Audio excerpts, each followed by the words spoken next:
Hello and welcome to today's video. We're going to be reading the Spiderwick Chronicles, Book 1, The Field Guide, made by Tony Ditterlizzi and Holly Black. Let's begin. Chapter 5, in which Jared reads a book and sets a trap. Mallory and Simon were out on the lawn fencing when Jared found them. Mallory's ponytail stuck out the back of her fencing helmet, and Jared could see that it was shorter than it once had been. She was apparently trying to make up for her earlier weakness by ruthless fencing. Simon couldn't seem to get a strike in at all. He was being backed against the side of the broken-down carriage house, his parries becoming increasingly desperate. "I found something," Jared called. Simon turned his head.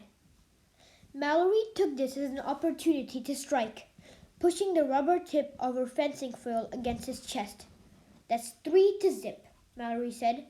"I creamed you." "You cheated," he complained. "You allowed yourself to become distracted," Mallory countered. Simon pulled his helmet off his head and flung it down. He looked at Jared. "Thanks a lot." "Sorry," Jared said. "You're the one who always fences with her." "I just came out here to catch some tadpoles," Simon scowled. "Well, I was busy." "Just because I don't have a bunch of dumb animals to take care of doesn't mean I can't be busy," Jared shot back. "Just shut up, both of you." Mallory took off her own helmet. Her face was flushed. "What did you find?" Jared tried to recapture some of his earlier excitement. "A book in the attic. It's about fairies, real fairies. Look, they're ugly." Mallory took the book out of his hands and looked it over. "This is baby stuff, a storybook." "It's not," Jared said defensively. "It's a field guide. You know, like for birds." "So you know how to spot different kinds?" "You think a fairy tied my hair to my bed?" Mallory asked. "Mom thinks you did it. She thinks you've been acting weird ever since Dad left. Like getting into all those fights at schools." Simon didn't say anything. "But you don't think that," Jared hoped she would agree. "And you always get into fights." Mallory took a deep breath.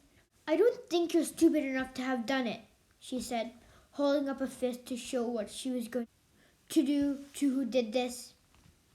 "But I don't think it was fairies either." Over dinner, their mom was oddly quiet as she slid chicken and mashed potato onto their plates. Mallory wasn't talking that much either, but Simon was going on about tadpoles and what he had found, and how there were going to be frogs in no time because they already had little arms. Jared had seen them. They had a long way to go. What Simon called arms looked a lot more like fish zits. "Mom," Jared said finally, "do we have a relative named Arthur?" The mom looked up suspiciously from their dinner plate. "No, I don't think so. Why'd you ask?" "I was just wondering," Jared mumbled. "What about Spiderwick?" "That's your great Aunt Lucinda's surname," his mother said. "It was my mother's maiden name. Maybe Arthur was one of her relatives. Now tell me why you want to know all this." "I just found some stuff in the attic." "That's all," Jared said. "In the attic?" His mother almost spilt her iced tea. "Jared Grace, as you know, half of the entire second floor is so rotted that if you step in a wrong place, you'll find yourself in the downstairs parlor." "I stayed on the safe side," Jared protested. "We don't know if there's a safe side in the attic." "I don't want anyone playing up there, especially you," she said, looking right at Jared. He bit his lip. "Especially you?" Jared didn't say anything for the rest of dinner. What did that mean? "Are you going to read that all night?" Simon asked. He was sitting on the side of his room. Jeffrey and Lemon Drop were running around on the comforter, and his new tadpoles were set up in one of the fish tanks. "So what if I do?" Jared asked, with each crumbling page. Jared was learning strange facts.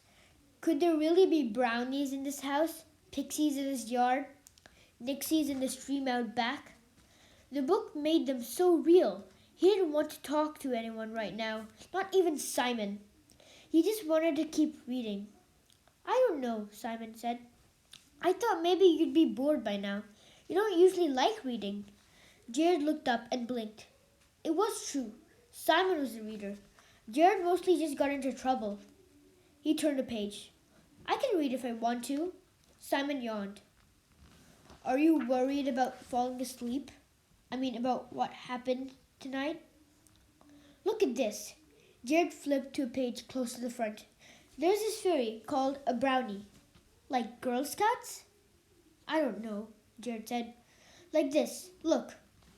He pushed the page in front of Simon. On the yellowed paper was an inked drawing of a little man posed with a feather duster made from a badminton birdie and a straight pin. Next to it was a hunched figure, also small, but one who held pieces of broken glass. What's with that? Simon pointed to the second figure, intrigued despite himself. This Arthur guy said it's a boggart. See, brownies are these helpful guys, but then if you make them mad, they go crazy. They start doing all these bad stuff that you can't stop. Then they become boggarts. That's what I think we have. You think we made it mad by messing up its house? Yeah, maybe. Or maybe it was kind of wacky before that. Look at this guy. Jared pointed to the brownie. He's not the type to live in a skeevy house decorated with dead bugs. Simon nodded, looking at the pictures. Since you found the book in the house, he said, do you think that this is a picture of one of our boggarts? I never thought of that, Jared said quietly. It makes sense, though. Does it say in the book what we should do about it? Jared shook his head. It talks about different ways to catch it. Not catch it for real, but see it or get evidence. Jared, Simon sounded doubtful. Mom. Household boggart from the field guide. Small wings. Bugger stole my spectacles. Wearing a child's shoe. September 6th, 1909. The house was thought to be haunted. However, there appears to be a handwork of mischievous boggarts. Mom said to close the door and stay in here. The last thing she needs is another reason to believe that you're the one that attacked Mallory. But she thinks it was me anyway. If something happens tonight, she'll think it was me too. She won't. I'll tell her you were with me the whole night. And besides, that way we can make sure nothing happens to either one of us. What about Mallory? Jared asked. Simon shrugged. I saw her getting into bed with one of her fencing shorts. I wouldn't mess with her. Yeah. Jared got into bed and opened the book again. I'm just going to read a little bit more. Simon nodded and got up to put the mice back in their tanks.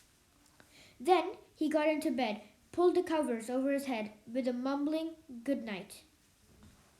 As Jared read, each page took him deeper into the strange world of the forest and stream, alive with creatures that seemed so close that he could almost stroke the slick, scaly flanks of the mermaids. He could almost feel the heat of the troll's breath and hear the rumble of the dwarven forges.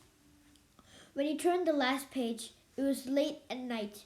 Simon was bundled up so that Jared could see only the top of his head. Jared listened hard, but the only sound in the house were the wind whistling through the roof above them and water gurgling through the pipes. No stuttling or screaming. Even Simon's beasts were asleep. Jared flipped the page that read, Boggarts, delight in torment that they once protected, and will all cause milk to sour, doors to slam, dogs to go lame, and other malicious mischiefs. Simon believed him, sort of, anyway, but Mallory and their mom wouldn't. And besides, he and Simon were twins, It almost didn't count for anything that Simon believed him. Jared looked at the suggestions in the book. Scattering sugar or flour on the floor is one way to obtaining footprints. If he had footprints to show, then they'd have to believe him. Jared opened the door and crept downstairs. It was dark in the kitchen and everything was quiet. He tiptoed across the cool tiles where his mother had put the flour. In an old glass apothecary table on the top countertop, he took out several handfuls and scattered them liberally on the floor. It didn't look like much. He wasn't sure how well footprints would show on it. Maybe the buggers wouldn't even walk across the kitchen floor. So far, it seemed to stick to moving through the walls.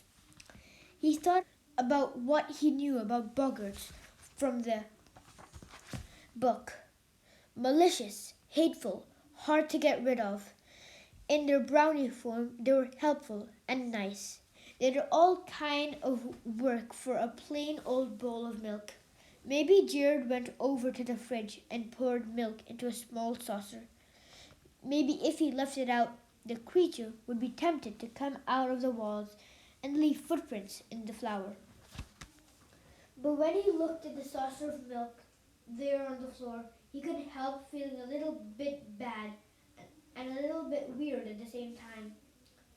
In the first place, it was weird that he was down here setting a trap for something that he didn't even know if he would have believed in 2 weeks ago. But the reason he felt bad was, well, he knew what it was like to be mad. And he knew it was easy to get into a fight, even if you were really mad at someone else. And he thought that just maybe that he knew how the boggarts felt. But then he noticed something else. He'd left footprints on his own flour, all the way from the milk back to the hall. Crud, he muttered as he went back to get the broom. The light cracked on. Jared Grace! It was his mother's voice, coming from the top of the stairs. Jared turned fast, but he knew how guilty he looked. Get back to bed, she said. I was just trying to catch... But she didn't let him finish. Now, mister, go. After he thought about it for a minute, he was glad she'd interrupted him. His boggart idea probably wouldn't have even had a big hit. With a look back over his shoulder at the floor dusting the floor, Jared slunk up the stairs. Make sure to like and subscribe. If you want to be notified every time we post a video, click the bell icon. See you in the next one. Thank you for your attention. We hope you enjoyed it. The next chapter is going to be posted soon. Stay tuned.